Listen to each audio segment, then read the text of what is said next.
पति, पत्नी और नौकरानी। शीतल और अभिमन्यु की शादी को 5 साल हो चुके थे, लेकिन अभी तक उनका कोई बच्चा नहीं हुआ था।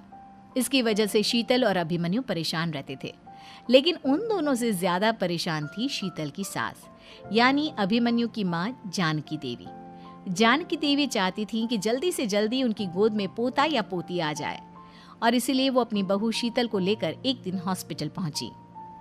डॉक्टर मैडम, जरा ठीक से चेक करके बताइए ना। कई बड़े बड़े डॉक्टर को दिखाया है, लेकिन मेरी बहू माँ ही नहीं बन पाती। मैंने शीतल को बहुत अच्छे से चेकअप किया है। देखिए, बात यह है कि शीतल के अंदर माँ बनने की कैपेसिटी नहीं है। ये आप क्या कह रही हैं डॉक्टर साहब? कोई तो इलाज होगा ना, कोई दवाई दे दीजिए। देखिए, कुछ प्रॉब्लम ऐसी होती है जिनका कोई ट्रीटमेंट नहीं होता। आई एम सॉरी टू से, लेकिन शीतल कभी माँ नहीं बन सकती, क्योंकि उसके यूट्रस में अंदर से ही कुछ प्रॉब्लम है। घर आने के बाद क्या हुआ माँ? कहाँ लेकर गई थी आप शीतल को? अरे कहाँ लेकर जाती, डॉक्टर मैडम के पास ले गई थी, लेकिन तेरी बीवी तो कभी माँ बन ही नहीं सकती। मम्मी जी, इसमें मेरी क्या गलती? अगर अंदर से कोई प्रॉब्लम है तो उसमें मैं भी कुछ नहीं कर सकती। जानती हूँ, ये बात डॉक्टर के मुंह से सुन चुकी हूँ। अब दोबारा मेरे सामने इस बात का गाना मत गा। अरे माँ, परेशान होने की जरूरत नहीं है, हम सोचते हैं ना कुछ। अरे क्या सोचेगा तू? जब डॉक्टर कह चुका है कि तेरी बीवी माँ नहीं बन सकती, तो बता क्या सोचेगा तू? कहाँ से लाएगा बच्चा? माँ, ये तो मैं भी नहीं जानता। अभिमन्यु, क्यों ना हम अनाथ आश्रम से एक बच्चा गोद ले आए? क्या फर्क पड़ता है बच्चा हमारा हो या गोद लिया हुआ? आई बड़ी बातें बनाने वाली। क्या फर्क पड़ता है? अरे क्यों फर्क नहीं पड़ता? मुझे इस वंश को आगे बढ़ाने के लिए मेरे बेटे का खून चाहिए, किसी दूसरे का नहीं। लेकिन माँ, आप जानती हैं कि ये अब पॉसिबल नहीं है। मैं कुछ नहीं जानती। मैं किसी पराये की औलाद को इस घर में अपना पोता या पोती बन के बढ़ता हुआ नहीं देख सकती। मेरा वंश मेरे बेटे के खून से ही आगे बढ़ेगा। लेकिन मम्मी जी, ऐसा कैसे हो पाएगा? आप अच्छी तरह जानती है ना, मेरा और अभिमन्यु का बच्चा नहीं हो सकता। तो मैं अपने बेटे की दूसरी शादी करवाऊंगी, और अपनी दूसरी बीवी से ये मुझे बच्चा पैदा करके देगा। ये आप क्या कह रही हैं माँ? मैं किसी और से शादी नहीं करने वाला। मेरे रहते हुए आप अभिमन्यु की शादी किसी और से करवाएंगी? मम्मी जी, आप ऐसा कैसे कर सकती हैं? तू बस देखती जा बहू, मैं ऐसा कैसे कर सकती हूँ। कुछ दिनों के बाद, अभिमन्यु, मैंने तेरे लिए लड़की ढूंढ ली है। माँ, मैं आपको कितनी बार समझाऊं, मुझे किसी से शादी नहीं करनी है। पहले मेरी बात सुन। ये जो चमेली है ना, हमारे घर में काम करने आती है, वो तुझसे शादी करने के लिए तैयार है। मम्मी जी, आप अभिमन्यु की शादी एक नौकरानी के साथ करवाएंगी? वो इसलिए क्योंकि चमेली दिखने में बहुत खूबसूरत है, बच्चा भी सुंदर ही होगा। मम्मी जी, लेकिन एक बच्चे के लिए अपने बेटे की शादी नौकरानी के साथ करवाना, क्या ये सही है? अगर अभिमन्यु ने शादी नहीं की ना, तो मैं अपनी जान दे दूंगी। अब देख लो, अगर तुम्हें अपनी माँ की जान प्यारी है तो तुम्हें इस नौकरानी के साथ शादी करनी ही होगी। इस तरह जानकी देवी अपने बेटे अभिमन्यु की शादी नौकरानी चमेली के साथ करवा देती है। कुछ दिनों के बाद, नौकरानी से मालकिन बन के तो मजा आ गया। अब तो मैं इस घर की मालकिन हूँ। देखो, अपने आप को ज्यादा मालकिन समझने की कोशिश मत करो। एक बार तुम्हारा और अभिमन्यु का बच्चा इस दुनिया में आ जाए, उसके बाद तुम इस घर से हमेशा के लिए चली जाना।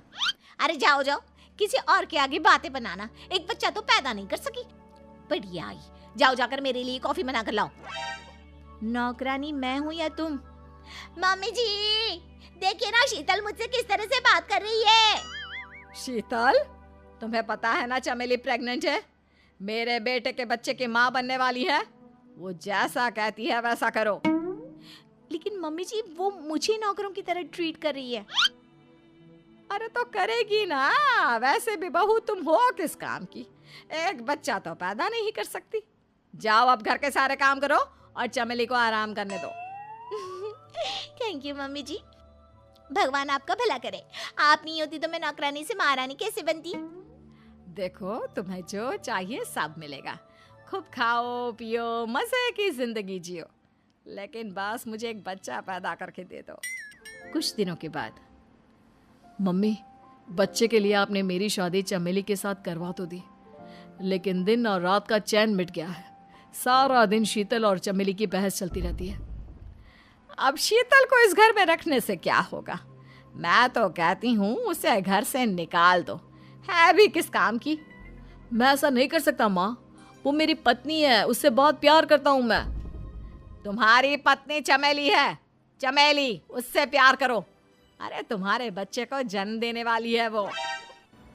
अभिमन्यु, मैं खुद ही इस घर से चली जाती हूँ। वैसे भी अपने ही घर में नौकरों की तरह रहकर परेशान हो चुकी हूँ। घर की नौकरानी मेरे ऊपर हुक्म चलाती है, वो तुम्हारी पत्नी बन चुकी है। अब मेरा इस घर में क्या काम? अभिमन्यु के बार बार रोकने पर भी शीतल उस घर से चली जाती है। कुछ दिनों के बाद चमेली एक बच्चे को जन्म देती है। भगवान ने मेरी सुन ली, मेरे बेटे का घर भर गया, उसका अपना बच्चा इस दुनिया में आ गया। मम्मी जी, बच्चे को हाथ लगाने से पहले मेरी एक शर्त तो सुन लो। तुम कहना क्या चाहती हो चमेली? आपकी मम्मी को बहुत शौक था ना अपने पोते को खिलाने का। अब देखो, इस दुनिया में हर चीज की कोई ना कोई कीमत तो होती है। तुम अपनी आधी प्रॉपर्टी मेरे नाम कर दो, बच्चा तुम्हारे नाम। अरे लेकिन मैंने अपने बेटे से तुम्हारी शादी करवाई है, अब ये सौदेबाजी कहाँ से आ गई? जो औरत अपनी बहू को घर से निकाल कर एक नौकरानी के साथ अपने बेटे की शादी करवा दे, वो तो सौदेबाजी कर ही सकती है ना। उसका कैसे भरोसा कर सकते हैं? मुझे बस आप लोगों की प्रॉपर्टी चाहिए, उसके बाद ही बच्चे को आप हाथ लगा सकते हैं। मैंने कहा था ना मम्मी, आप गलत कर रही हैं। देखिए, उसका नतीजा आपके सामने है। जब शीतल को पता चलता है कि अभिमन्यु और चमेली का बच्चा दुनिया में आ गया है, तो वो अपने घर पहुंचती है। अभिमन्यु, कहाँ है आपका बच्चा? क्या मैं उसे देख सकती हूँ? कुछ भी मत पूछो शीतल, माँ की हुई एक गलती हम लोगों पर भारी पड़ रही है। वो नौकरानी अपनी औकात पर आ गई है और अब हमसे अपनी आधी प्रॉपर्टी मांग रही है, वो भी बच्चे के बदले में। एक बात कहूँ अभिमन्यु, आप उससे कुछ भी देने से मना कर दो। अरे कैसी बात कर रही हो? मेरे बेटे की औलाद है उसके पास, ऐसे कैसे मना कर दे? मम्मी जी, वो अभिमन्यु का बच्चा नहीं है, वो चमेली और उसके बॉयफ्रेंड का बच्चा है। ये तुम क्या कह रही हो शीतल? ये देखिए वीडियो, चमेली और उसका बॉयफ्रेंड आपस में बातें कर रहे हैं कि उन दोनों ने मिलकर आपको बेवकूफ़ बनाया है और अब इस बच्चे के बदले आपसे प्रॉपर्टी भी हड़प लेंगे। हे भगवान, ये मुझसे क्या हो गया? ना तो बच्चा मिला और अपने बेटे की नौकरानी के साथ शादी करवा दी सो अलग। अब क्या होगा? मुझे माफ़ कर दो शीतल, मेरी वजह से तुम्हें बहुत तकलीफ हुई है। अभिमन्यु, मैंने कहा ना, उस नौकरानी को उसके बच्चे सहित इस घर से बाहर निकाल दो। लगता है मेरे अभिमन्यु का बाप बनने का सपना अधूरा ही रह जाएगा। अभिमन्यु, अपनी मम्मी से कहो कि परेशान ना हो। आपको याद है, एक बार हम एक IVF सेंटर गए थे, मैंने फिर से वहाँ जाकर बात की थी और आपको पता है, इस बार मैं प्रेग्नेंट हूँ, क्योंकि हमने वहाँ पर प्रोसीजर करवाया था जिसकी वजह से मैं प्रेग्नेंट हो गई थी और इस बात का पता मुझे बस कुछ महीने पहले ही लगा है। हमारा बच्चा इस दुनिया में आने वाला है अभिमन्यु। मुझे माफ कर दो शीतल बहू, मुझसे बहुत बड़ी गलती हो गई। कोई बात नहीं माँ, लेकिन अब हमें उस धोखेबाज नौकरानी को इस घर से बाहर निकालना है और इस घर की मालकिन को वापस घर लाना है, वो भी अपने बच्चे के साथ।